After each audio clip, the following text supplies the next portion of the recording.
Nah, ini yang jadi permasalahan itu, ini masalah doanya atau orang yang ngedoainnya. Makanya gini, kalau misalkan ada pasien, ada klien yang datang ke rumah, misalkan datang ke antum, ke klinik atau kemana aja, coba tanya dulu, udah minta doa sama ibu belum?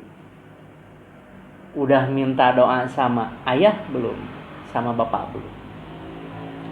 Kalau misalkan belum, aduh, kita nggak ada apa-apanya dibanding ibunya, dibanding ayahnya.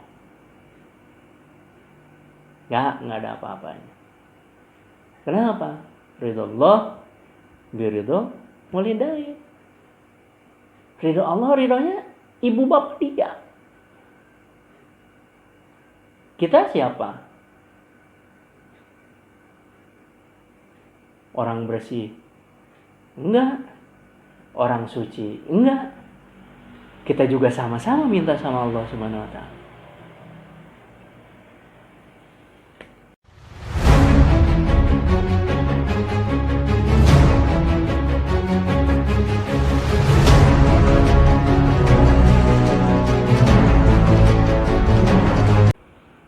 A'udzubillahi minasyaitonirrajim. Bismillahirrahmanirrahim. Assalamualaikum warahmatullahi wabarakatuh. Innal hamdalillah nahmaduhu wa nasta'inuhu wa nastaghfiruh wa na'udzu billahi min syururi anfusina wa min sayyiati a'malina. May yahdihillahu fala mudilla lahu wa may yudlil fala hadiya lahu. Asyhadu an la ilaha illallah wa asyhadu anna Muhammadan 'abduhu wa rasuluh. Allahumma shalli 'ala sayyidina Muhammad wa 'ala ali sayyidina Muhammad. Faqala Allah Ta'ala fil Qur'anil Karim, a'udzu billahi minasyaitonir rajim. Bismillahirrahmanirrahim. Law anzalna hadzal Qur'ana 'ala jabalin la ra'aitahu khashi'an mutasaddian min khasyatillah wa tilkal amsalu nadribuha lin-nasi la'allahum yatafakkarun. Ayat. Rabbi shrah li sadri wa yassir li amri wahlul 'uqdatam min lisani yafqahu qawli. Rabbi zidni ilman warzuqni fahman. Puji dan syukur marilah kita panjatkan kepada Allah Subhanahu wa taala yang sampai dengan saat ini alhamdulillah ba'da tarawih kita masih bisa bertatap muka walaupun enggak secara langsung. Yang mudah-mudahan tidak mengurangi kekhidmatan kita, tidak mengurangi kenikmatan kita untuk bisa tetap diskusi thalabul ilmi. Mudah-mudahan ada pembenaran dari Allah Subhanahu wa taala dan mudah-mudahan apa yang kita bicarakan mendapatkan ridho Allah Subhanahu wa taala. Sekarang kita memasuki malam ke-18 dan kemarin malam ke-17, malam nuzul Quran. Alhamdulillah kita bisa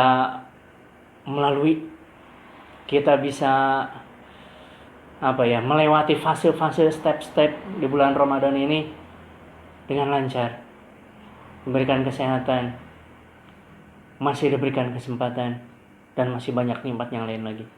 Shalawat serta salam semoga tercurah terlimpahkan kepada Habibana wa Nabiyana Muhammad sallallahu alaihi wasallam, pada para sahabatnya, kepada para keluarganya, kepada para tabi'in-tabi'innya, hingga kepada kita selaku pengikutnya hingga akhir zaman, yang mudah-mudahan kita mendapatkan syafaatul uzma dari beliau kelak. Amin amin.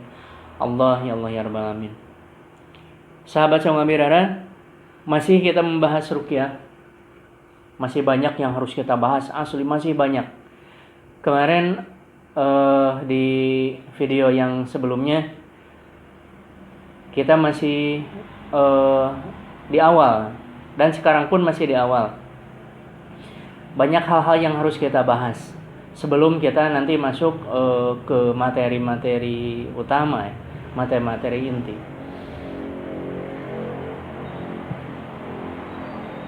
Ilmu Allah itu sangat luas. Ilmu Allah itu sangat luas. Itu yang harus kita pahami.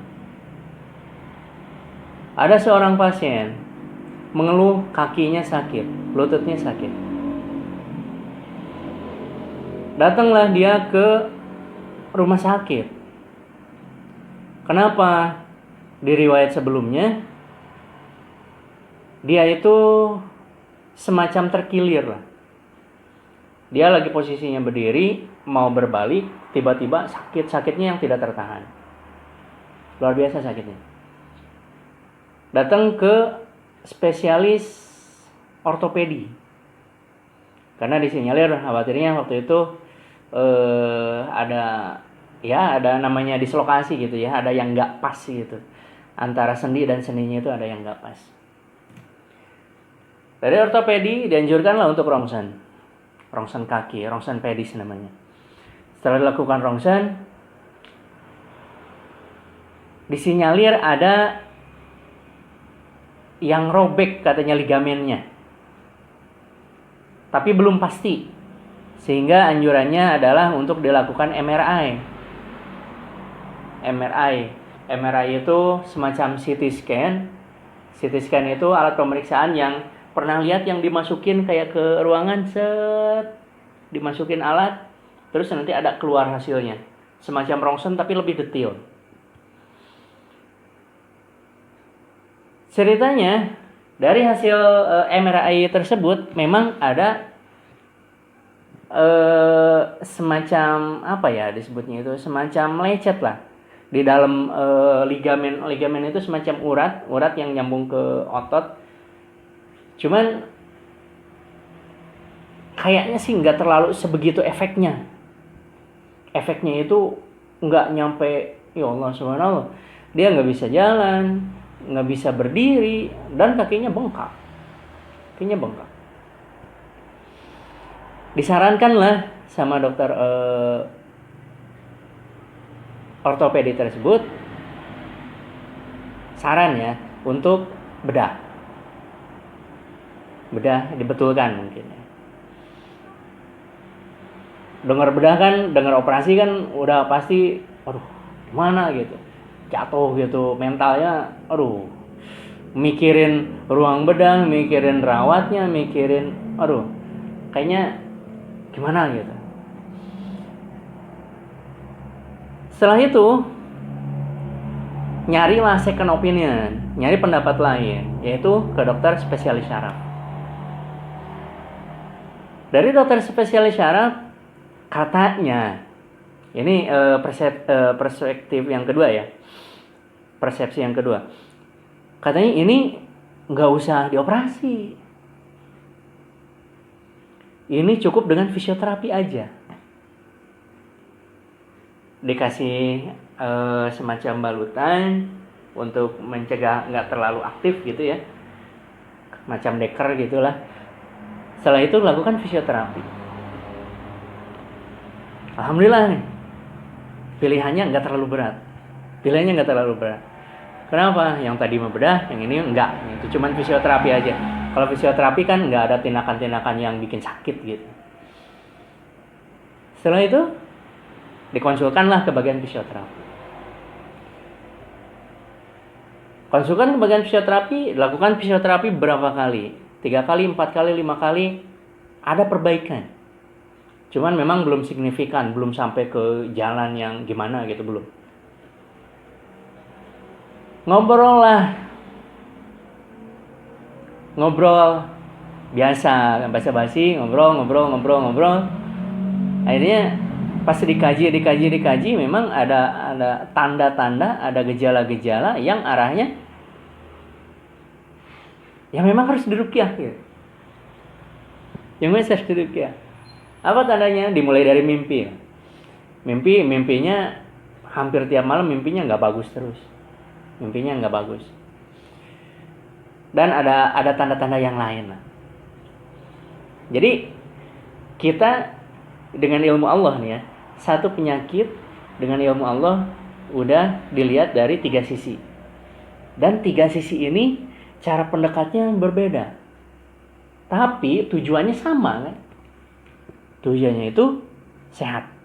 Tujuannya sembuh. Dengan 3 pendekatan yang berbeda. kita harus pintar, kita harus benar-benar pintar, dan kita harus mohon petunjuk kepada Allah Subhanahu wa taala. Sebaik-baik petunjuk. Mana jalan yang terbaik menurut Allah buat kita. Kenapa? Kalau menurut kita belum tentu terbaik menurut Allah.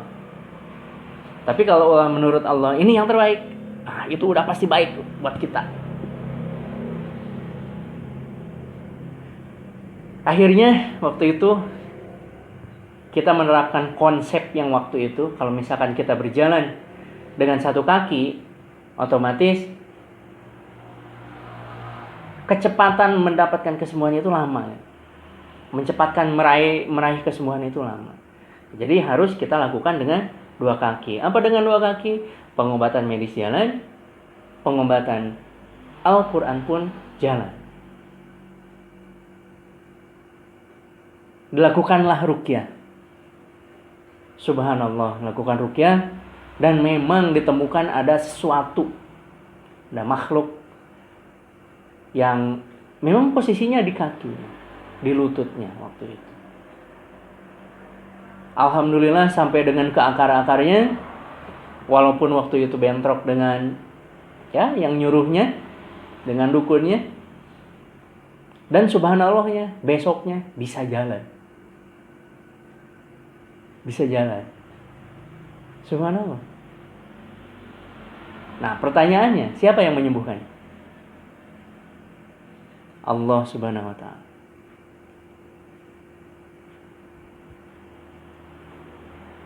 Mau secanggih apapun pengobatan medis, mau secanggih apapun alat pemeriksaan, mau secanggih apapun pemeriksaan semacam itu,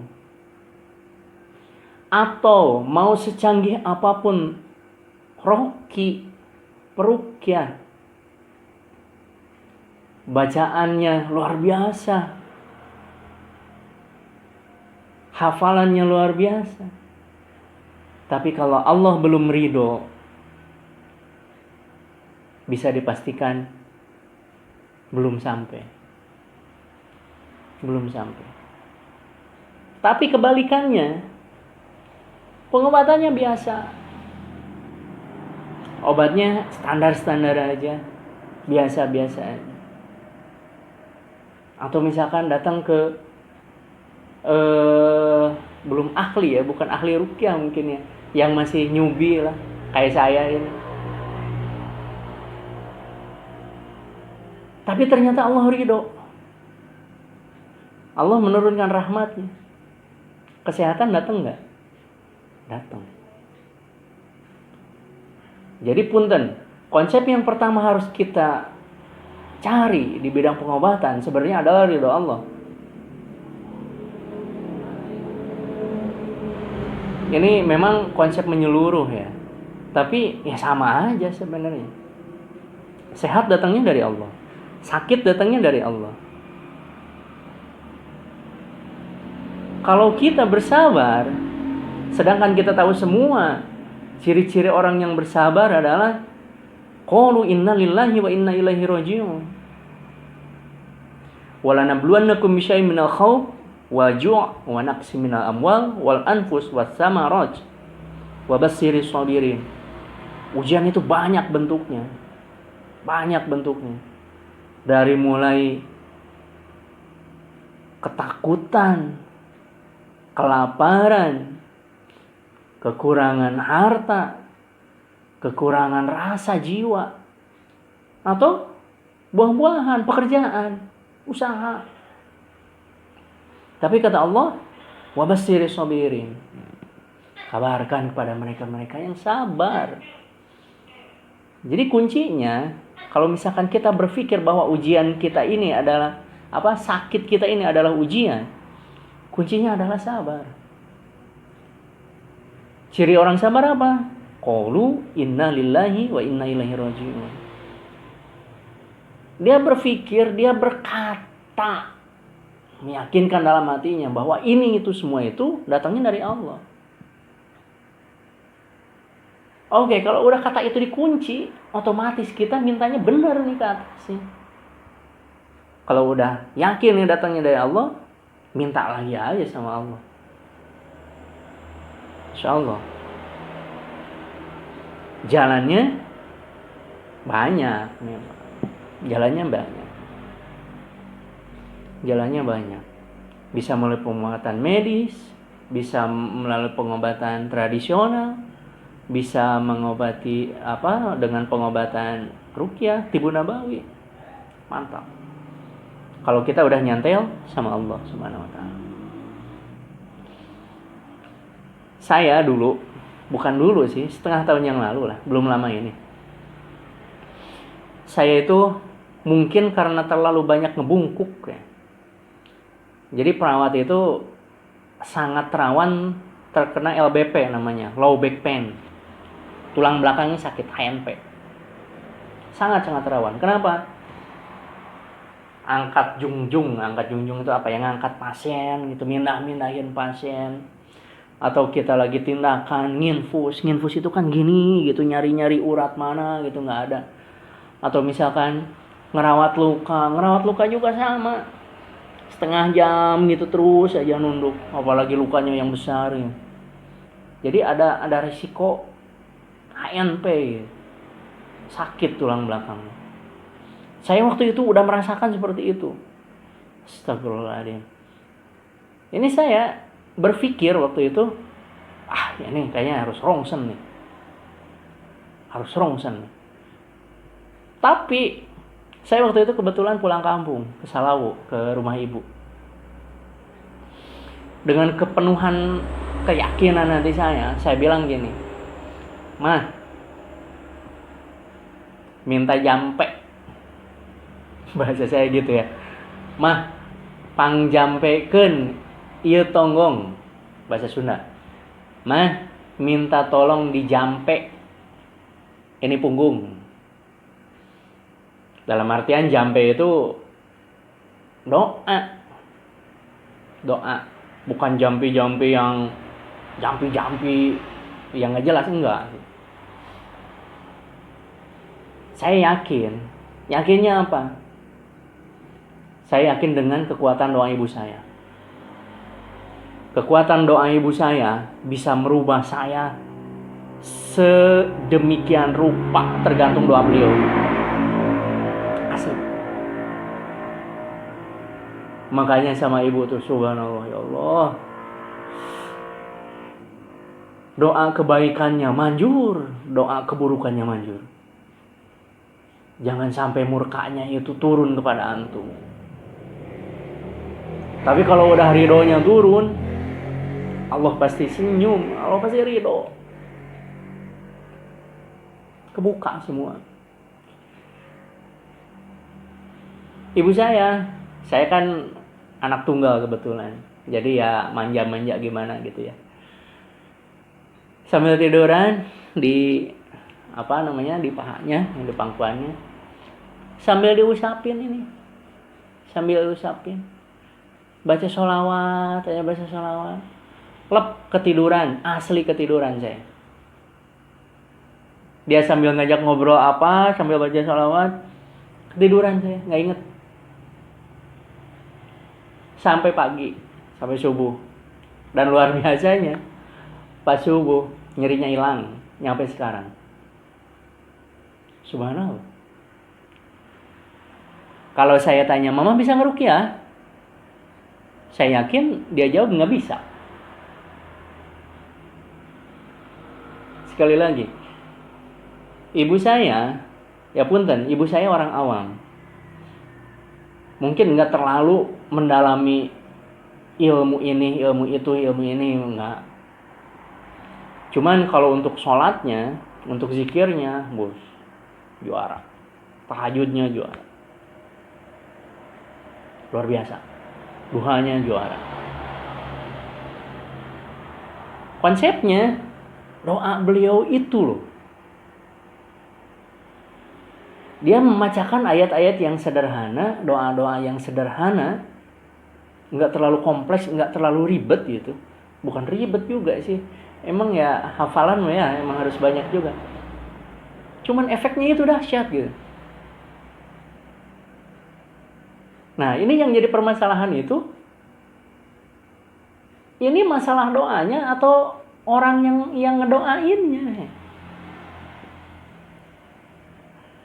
Makanya gini, kalau misalkan ada pasien, ada klien yang datang ke rumah, misalkan datang ke antum ke klinik atau kemana aja,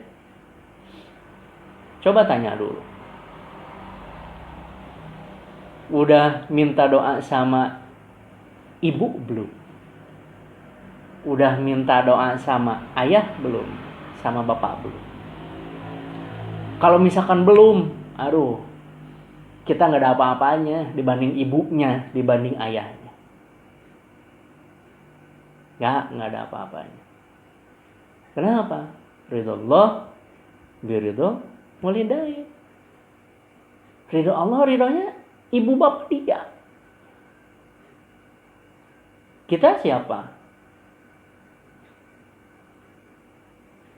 Orang bersih? Enggak. Orang suci? Enggak. Kita juga sama-sama minta sama Allah Subhanahu wa taala.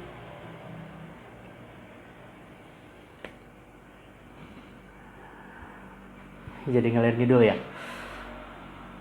Jadi intinya sebelum pengobatan, sebelum bacain ayat, kalau saya pribadi sih, saya suka nanya seperti itu. Kenapa? Kadang dia jadi bermasalah, dia jadi banyak penyakit. Itu karena dia ada kontak sama orang tuanya yang bikin orang tuanya nggak ridho. Sekali lagi, hidupnya bermasalah, usahanya hancur berantakan, bangkrut sebangkrut-bangkrutnya. Bukan lagi dari nol, dari minus. Minusnya juga minus plus gitu, masih ke bawah lagi. Kalau kita cek sama orang tuanya seperti apa? Kenapa saya ngomong seperti ini? Udah beberapa kasus.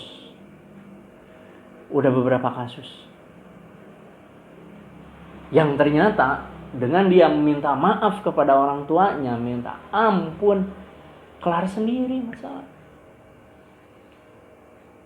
Jadi jangan terlalu, wah ini mah gara-gara jin anu nih, gara-gara sihir anu nih, gara-gara anu outside aja terus nyari masalahnya itu. Padahal dari diri kitanya.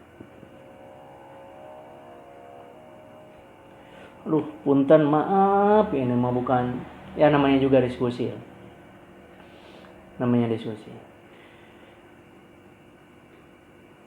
Jadi intinya dapat kita ambil kesimpulan bahwa ruqyah itu bisa bereaksi, bisa mengobati karena ridhonya Allah Subhanahu wa taala. Sekali lagi, ruqyah itu bisa mengobati, ruqyah itu bisa bereaksi, ruqyah itu bisa mendatangkan syifanya karena ada ridho Allah Subhanahu wa taala. Secanggih apapun kita, secanggih apapun ilmu pengetahuan kita tentang ruqyah, kalau ridho Allah nggak ada, nol besar, nggak ada. Oke. Pembahasan kita yang utama sebenarnya bukan ini, tapi kita insya Allah udah mulai masuk ke cara-cara dan tahapan pengobatannya. Memang sahabat semua, kalau misalkan kita punya keinginan gitu, untuk belajar ruqyah, untuk zaman sekarang itu, kalau misalkan kita masih banyak terbentur ini, terbentur itu, kayaknya zaman sekarang makanya nggak mungkin. Kenapa? Sosial media banyak, buku gampang nyarinya, nggak ada tinggal online, nggak ada tinggal di Play Store nyari, gampang. Sebenarnya tinggal baca, tinggal kalau misalkan ada liko, ada halaqah, ada pertemuan gitu yang bahas ini, tinggal disimak aja. Tinggal disimak. Insya Allah pasti ketangkep. Pasti ketangkep. Karena apa? Ruqyah itu semua orang bisa meruqyah. Sekali lagi, semua orang bisa meruqyah. Jadi mulai masuk ke tata cara ya. Tata cara pengobatan, cara-cara pengobatan. Tahapan lah. Tahapan pengobatan. Jadi yang pertama, tahap pengobatan itu kadang kita itu nanti dihadapkan dengan kasus yang enggak terprediksi nantinya. Ini kalau misalkan ada yang mau belajar atau hanya diskusi, jadi nantinya itu kita bakal dihadapkan dengan kasus yang nggak terprediksi. Kenapa nggak terprediksi? Ya kalau udah di lapangan kan beda-beda kasusnya. Ada tiba-tiba, Kang, punten kesini segera. Kenapa? Ini di SMK ada yang kesurupan massal. Ada 10-12 orang jerit semua. Nggak terprediksi. Kita lagi apa? Diminta tolong seperti itu. Kita kan nggak mungkin nolak juga kan. Mau hujan, mau enggak, ayo aja. Nggak terprediksi. Tapi ada juga yang memang santai gitu. Dengan perencanaan. Kalau dengan perencanaan ya memang persiapannya mungkin lebih detail lagi. Oke, kita bahas yang terencana dulu ya, yang biasa-biasa dulu. Jadi kalau yang terencana itu, kalau misalkan kita mau meruqyah, kita mau melakukan pengobatan ruqyah. Jadi yang pertama itu, kita itu wajib bersih dari semua hadas. Mau hadas kecil, mau hadas besar. Itu mau udah otomatis ya.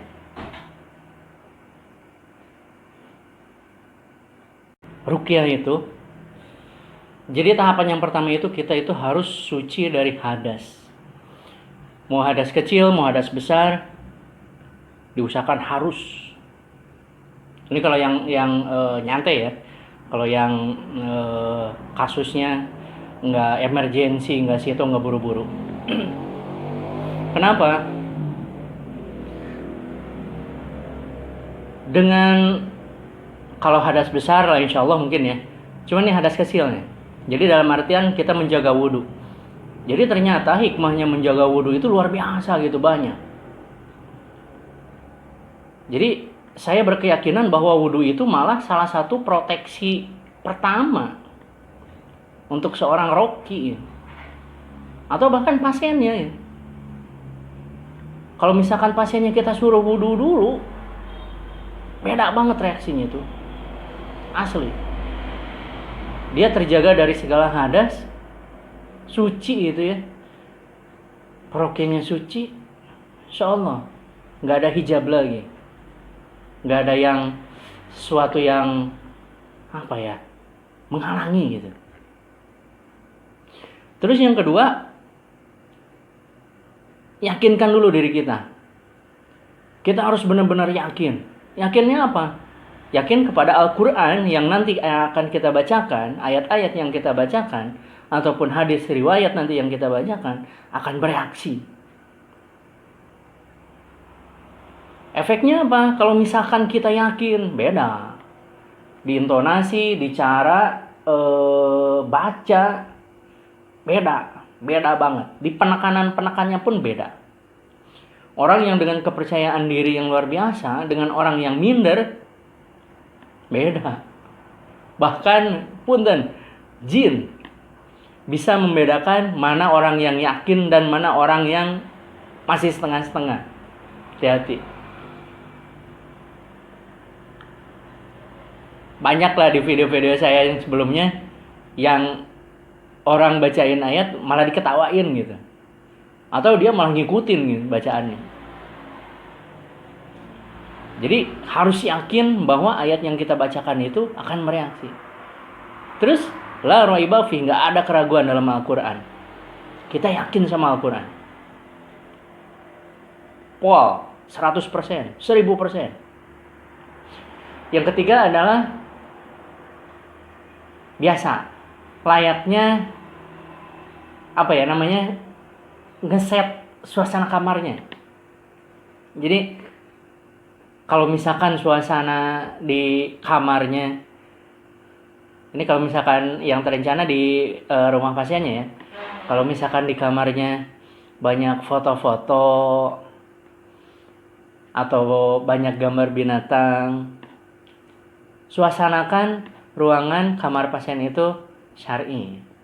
Copot-copotin lah, lepas-lepasin. Saya dapat kasus waktu itu di Lubang Buaya. Kami melakukan ruqyah dan ternyata ada jin yang ngumpet di tempelan dinding. Padahal subhanallah, tulisannya tulisan Al-Quran. Cuman memang tulisan Al-Qurannya agak berbentuk orang gitu. Jadi jinnya ngumpet di situ. Bukan ngumpet lagi, malah berdiam diri di situ. Luar biasa ya. Atau punten kayak di kampung kadang suka ada yang di atas pintu tulisan atau kayak rumput-rumput seperti itu. Memang di sana sih kalau saya ngobrol dengan yang di sana gitu, jadi memang ada hikmah-hikmah tersendiri gitu, katanya. Cuman ternyata pas kita selusurin lagi, kita cek lagi,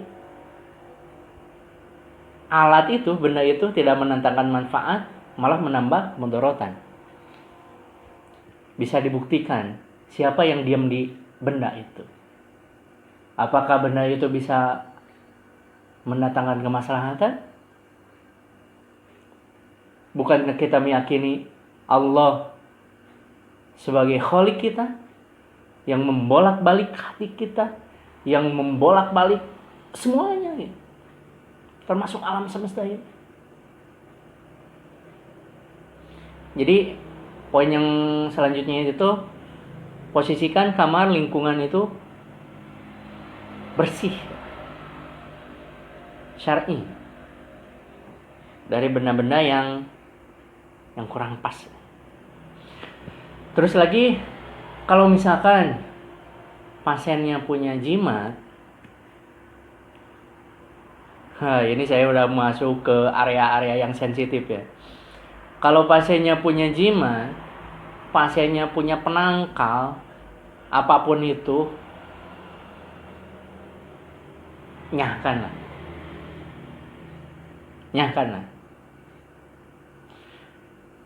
Saya sering diskusi, mau di Facebook, mau di di medsos gitu. Apa bedanya khodam dengan satpam? Khodam ngelindungin, ngebantuin.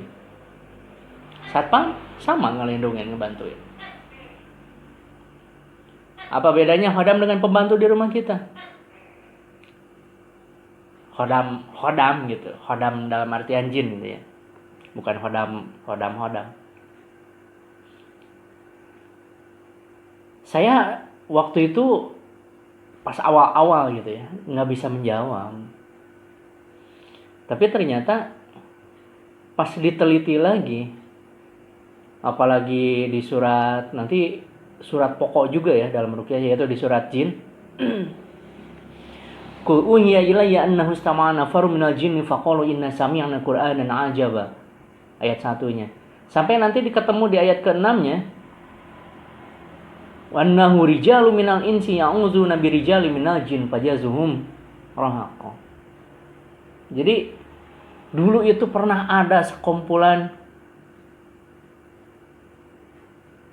laki-laki dari golongan manusia yang bekerja sama dengan laki-laki dari golongan jin, dan ternyata fazaduhum rahaqo.